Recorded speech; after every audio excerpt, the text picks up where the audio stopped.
আসসালামু আলাইকুম রহমতুল্লাহি ওবরকাতুহু। সম্মানিত দর্শক, ত্রয়োদশ জাতীয় সংসদ নির্বাচন নিয়ে রীতিমতো লঙ্কাকাণ্ড ঘটছে।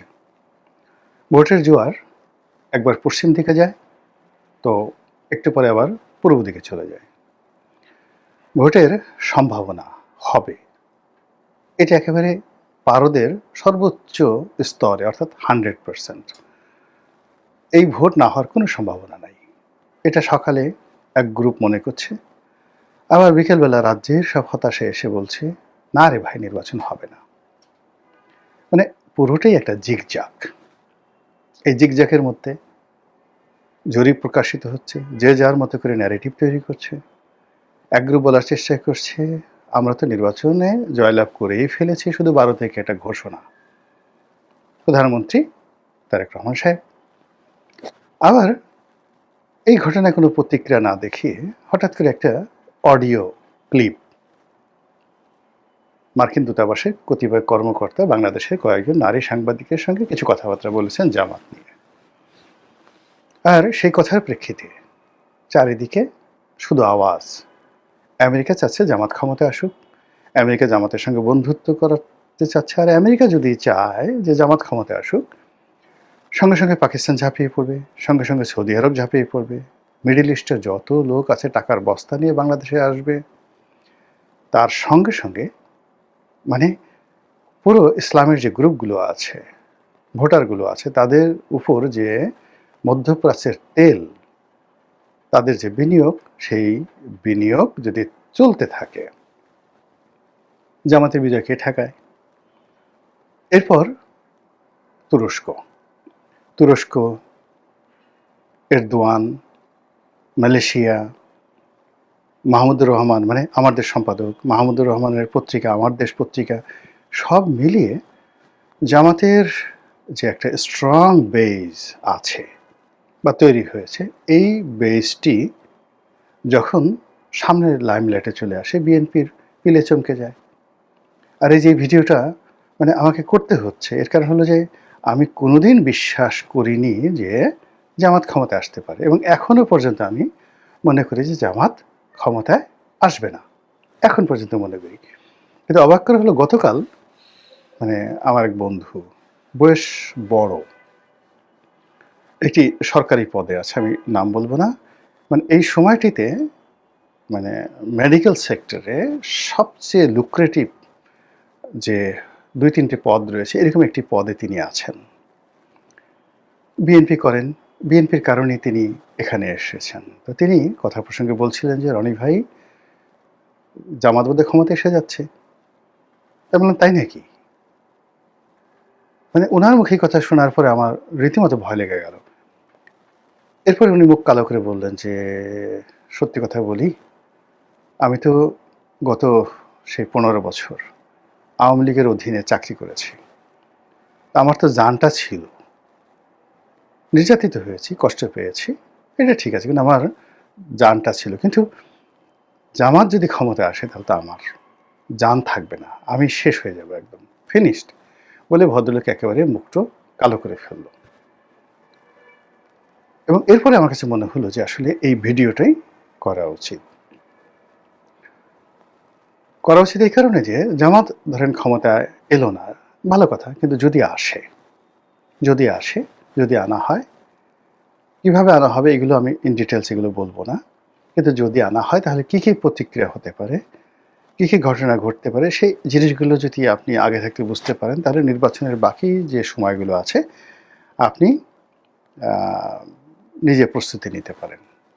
আমাদের দেশে হলো কি, প্রথম ঘটনা হলো যে মানুষের যখন আবেগ উঠে কোনো একটা বিষয়ে,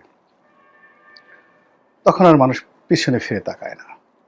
আমরা আইয়ুব খানকে নিয়ে আবেগ দেখিয়েছি, ফাতেমা জিন্নাহকে নিয়ে আবেগ দেখিয়েছি, 69-এর গণ অভ্যুত্থান নিয়ে আবেগ দেখিয়েছি, বঙ্গবন্ধুকে নিয়ে আবেগ দেখিয়েছি, এরশাদকে নিয়ে আবেগ দেখিয়েছি, বেগম জিয়াকে নিয়ে। আমরা কাকে নিয়ে আবেগ দেখাইনি বলেন? ওসমান হাদিকে নিয়ে আমরা আবেগ দেখিয়েছি, আবার 48 ঘন্টা যেতে না যেতেই আমাদের আবেগ চলে গেছে। জামাতকে নিয়ে, এই জামাত বুঝে যে বাংলাদেশের আবেগ 48 ঘন্টার বেশি থাকে না। তো জামাত একবার সামনে যাচ্ছে, একবার পিছনে যাচ্ছে, এবং কোনো অবস্থাতেই জামাত তাদের সম্পর্কে যে ন্যারেটিভগুলো আছে সেটাকে পার্মানেন্ট তারা করছে না। এর কারণ হলো নির্বাচনের ৪৮ ঘন্টা আগে তারা মানুষের আবেগকে নিয়ে কিছু একটা করার প্ল্যান তারা করে রেখেছে। এটি লিখে রাখেন আপনি।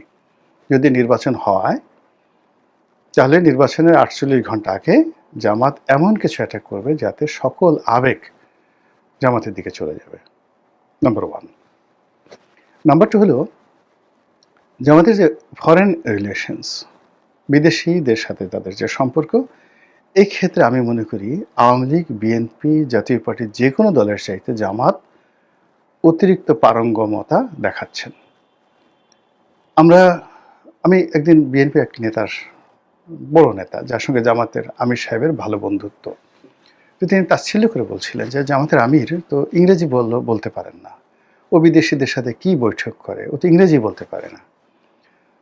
তো এই যে বিএনপির তাচ্ছিল্য, তার জবাব আমি দেখলাম জামাতের একটি কনভারসেশন দেখলাম জামাতের আমিরের, অসাধারণ ইংরেজি বলেন এবং তিনি মঞ্চে দাঁড়িয়ে মাইক হাতে নিয়ে তার এই বয়সে যেভাবে একটি অনুষ্ঠান তিনি কন্ডাক্ট করলেন বিদেশিদের সঙ্গে, সেখানে তিনি আরবি লাইনে পড়াশোনা করা মানুষ নয়, কিন্তু ক্ষণে ক্ষণে অ্যারাবিকের কিছু শব্দ তিনি উচ্চারণ করছিলেন, একেবারে নিখুঁত প্রোনাউন্সিয়েশন, শুনলেই ভালো লাগে। আপনি যদি ধরুন কাউকে যদি বলেন ভাই সাহেব কেমন আছেন, সেটা না বলে যদি বলেন আসসালামু আলাইকুম প্রিয় মোহতারাম, আমাদের দেশের মানুষ মন নরম হয়ে যায়।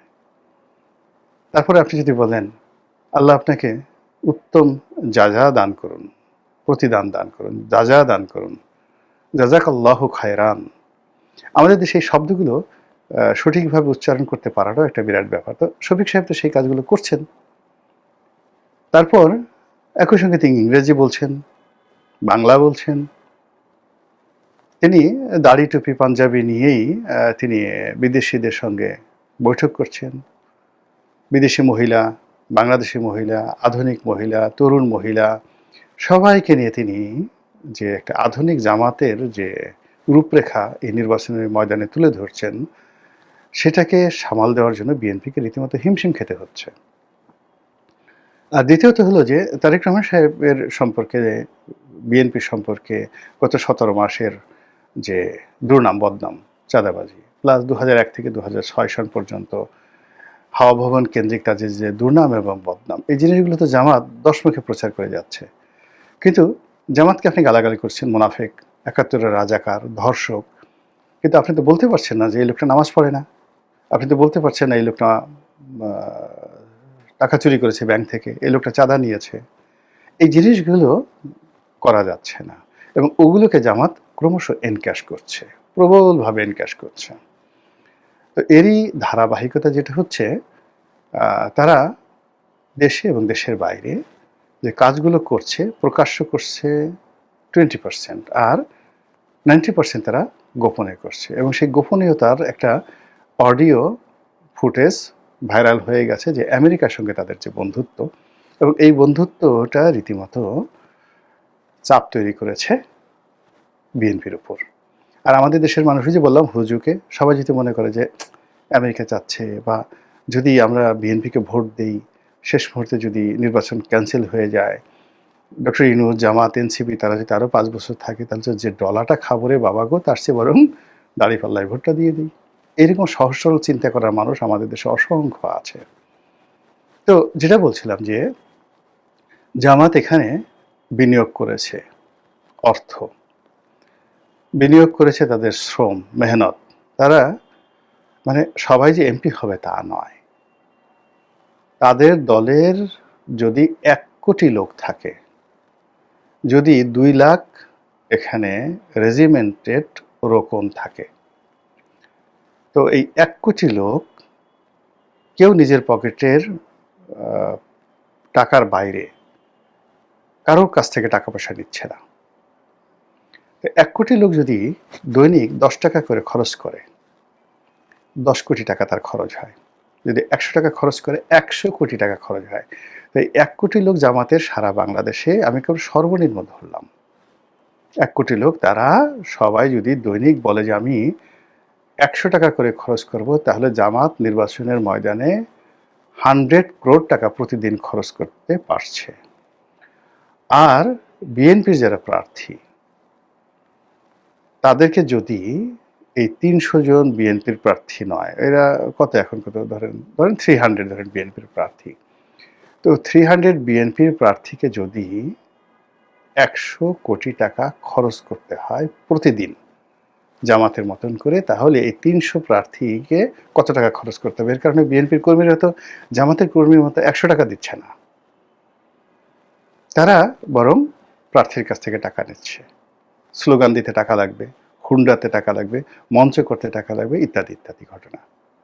ফলে আপনারা নিজেরা একটু হিসাব করে নেন যে ১০০ কোটি টাকা যদি ৩০০ জন প্রার্থীর মধ্যে ভাগ করে প্রতিদিন একজন প্রার্থীকে কত টাকা খরচ করতে হচ্ছে। তারা হয়তো সেটা করতে পারছেন না, না পারার কারণে কি হচ্ছে, জামাত খরচের দিক থেকে এগিয়ে যাচ্ছে।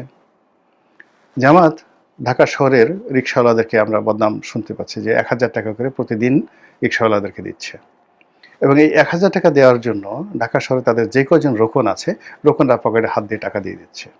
পাড়া মহল্লাতে আওয়ামী লীগ বা বিএনপির কোনো নেতা, কোনো কর্মী এই কাজ কোনোদিন করবে না, কোনোদিন করবে না। বরং নেতার কাছ থেকে সে ১০,০০০ টাকা নেবে, পোস্টার দেওয়ার কথা বলে, স্লোগান দেওয়ার কথা বলে নিজে ৫,০০০ টাকা মেরে, তার হয়তো ৫ কোটি টাকার সম্পত্তি আছে, কিন্তু ওই যে নেতার কাছ থেকে ৫,০০০ টাকা সে মারতে পেরেছে, এটাকে সে একটা বিজয় মনে করে। আওয়ামী লীগেও এই অভ্যাস হয়েছে, বিএনপিতে এই অভ্যাস হয়েছে, জাতীয় পার্টিতে রয়েছে। কিন্তু জামাতের এই রোকন করবে কি, সে ডেইলি সেই জান্নাত পাওয়ার জন্য, দলকে সাহায্য করার জন্য, আল্লাহকে খুশি করার জন্য ডেইলি বলে যে আমার সামর্থ্য আছে, আমি ৫,০০০ টাকা এই নির্বাচনের এই কয়দিন দান করব দলের জন্য, আর এই দলের নির্দেশ অনুযায়ী ১,০০০ টাকা করে ৫ জন রিকশাওয়ালাকে দেবো।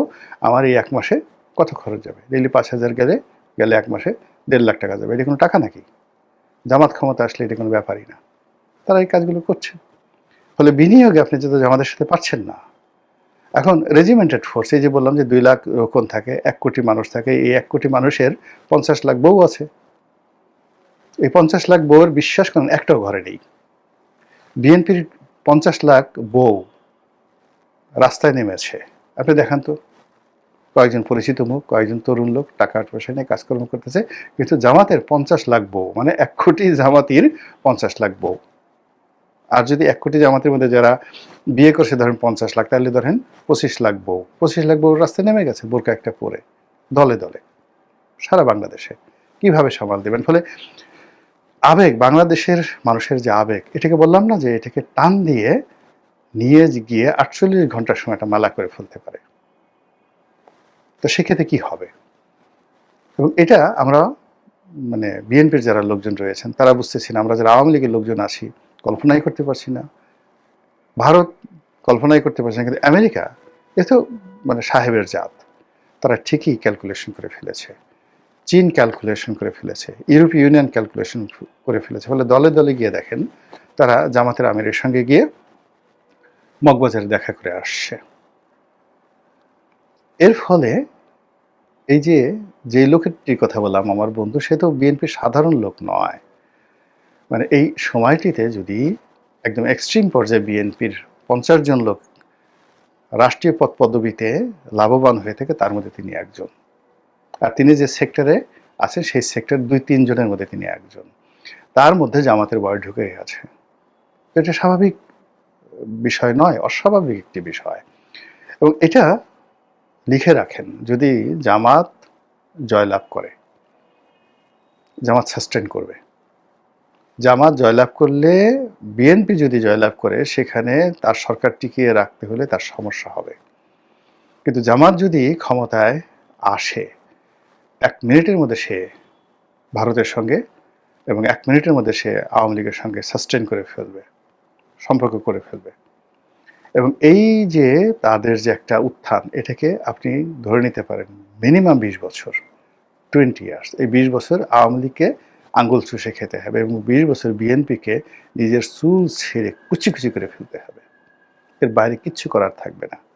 অন্য যদি হয়, যদি বিএনপির জয় হয়, সেটা আবার ভিন্ন প্রসঙ্গ। আমি মানে জামাতের যে সম্ভাবনাগুলো রয়েছে, জামাত যদি ক্ষমতা আসে তাহলে কি হতে পারে, এটার একটা জাস্ট একটা চিত্র আপনাদেরকে বুঝিয়ে বললাম। ইট ডাজ নট মিন যেটা হবে, it does not mean I have either any connection with Jamaat, আর ইট ডাজ নট মিন যে I have any connection with BNP আর আওয়ামী লীগ। একজন বিশ্বাস করেন, আল্লাহর হস্তে বলছি, গত 17 মাস ধরে সকল স্বার্থের বাইরে গিয়ে, লোভ লালসার বাইরে গিয়ে, রাজনীতির পদপদবীর কামনা বাসনা বাদ দিয়ে কেবলই মাত্র একজন রাজনীতির বিশ্লেষক হিসেবেই আমি নিজেকে প্রচার করে যাচ্ছি, এবং এটাকেই আমি মনে করছি আমার বেঁচে থাকার আনন্দ। যদি মনে করতাম যে আমি ইলেকশন করব, নমিনেশন পাবো, স্বতন্ত্র, জামাতের নমিনেশন, বিএনপির নমিনেশন, এটা আল্লাহর মেহরবানিতে কোনো সমস্যা ছিল না। এবং আগামীতেও যদি আমি চাই, যারাই ক্ষমতায় আসবেন সেই ক্ষমতার অংশীদার হওয়া, ভাগীদার হওয়া আমার জন্য কোনো সমস্যা না। কিন্তু লিখে রাখুন, আমাকে ওখানে ইনশাল্লাহ দেখবেন না। আপনাদের সঙ্গে আছি, এখানেই আপনি দেখবেন। আর এই 2009 সন থেকে সবসময় মজলুমের পক্ষে থেকেছি। যারাই মজলুম হয়েছে তাদের সঙ্গে থেকেছি। যারা ক্ষমতা পেয়েছে, ক্ষমতার চেয়ার পেয়েছে, তাদেরকে আমার বাসায় দাওয়াতও দেয়নি, আর তারা আমাকে তাদের বাসায় দাওয়াত দিবে, আলহামদুলিল্লাহ এখনো পর্যন্ত সেই সাহস আমাদের রাজনৈতিক অঙ্গনে হয়নি কারো, যে আমাকে বলবে আসেন আমার বাসায় আজকে রাতে খাবেন বা আপনাকে আসতে হবে, ইউ হ্যাভ টু কাম। এই কথা বলার মতো অবস্থা বাংলাদেশে প্রশাসনে, রাজনীতিতে আশা করি কারোর নেই। আর আমার ভিতরে ওই রুচি নাই যে যে কোনো একজন মানুষকে বাসায় দাওয়াত করে তাকে খাইয়ে তার সাথে একটা ছবি তুলে আমি খুব আনন্দিত হব, সেই অবস্থা নাই। আমি খুব সাধারণ মানুষ। ওই যে গ্রিক দার্শনিক মেগাস্থিনিস, সম্ভবত মেগাস্থিনিস অথবা অন্য কোনো একটা নাম হতে পারে, তিনি রাস্তায় থাকতেন, দর্শন চর্চা করতেন। তো আলেকজান্ডার তার নাম শুনলেন, তো আলেকজান্ডার তাকে খবর দিলেন। তিনি গেলেন না, যে আমার কাছে তো, তার কাছে আমার কোনো কাজ নেই, আমি কেন যাব। রাজা বাদশাহ খুব রাগ হয়ে গেলেন, আমির উমরা রাগ হয়ে গেলেন, সম্রাটরা রাগ হয়ে গেলেন, কেননা আলেকজান্ডার তো ছিলেন বাদশাদের বাদশাহ। তো সেই দার্শনিক কে সবাই ধরে আনতে চাইলো, মেরে ফেলতে চাইলো। আলেকজান্ডার বললেন যে না, তিনি তো ঠিকই বলেছেন, আমার কাছে তো তার কোনো কাজ নেই, তো তিনি কেন আসবেন। তো আলেকজান্ডার গেলেন যে আমি দেখা করতে যাব। তিনি আলেকজান্ডারের দিকে তাকালেনই না।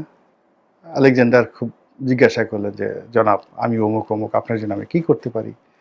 তিনি বললেন যে একটু সরে দাঁড়ান, আমি সকালের আলো পোহাচ্ছি, সূর্যের আলো, আপনার ছায়া আমার উপর পড়েছে, আমি শীত অনুভব করছি।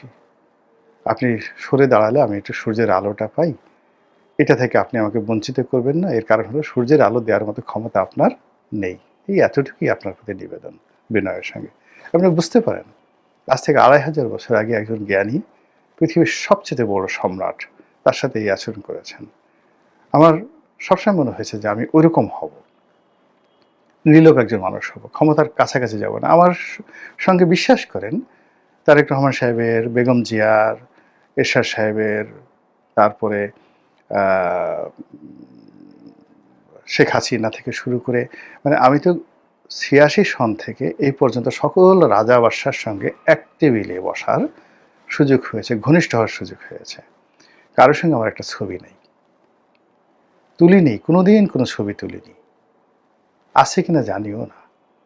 তো এরকম একজন মানুষ। আপনারা অনেকে, যে কেউ হয়তো দালাল বলবেন, কেউ হয়তো পদলোভী বলবেন, কেউ হয়তো পোল্ট্রিবাজ বলবেন, সেটা আপনারা বলতে পারেন আপনাদের মতো, কিন্তু আমি এরকমই আর কি, এভাবে বলে যাচ্ছি। যারা ভালো লাগে শুনবেন, আর যারা ভালো লাগে না তারা শুনবেন না, গালাগালি করবেন। আল্লাহ আমাদের সবাইকে হেদায়েত দান করুন এবং হেফাজত করুন। আসসালামু আলাইকুম ওয়া রাহমাতুল্লাহি ওয়া বারাকাতুহু।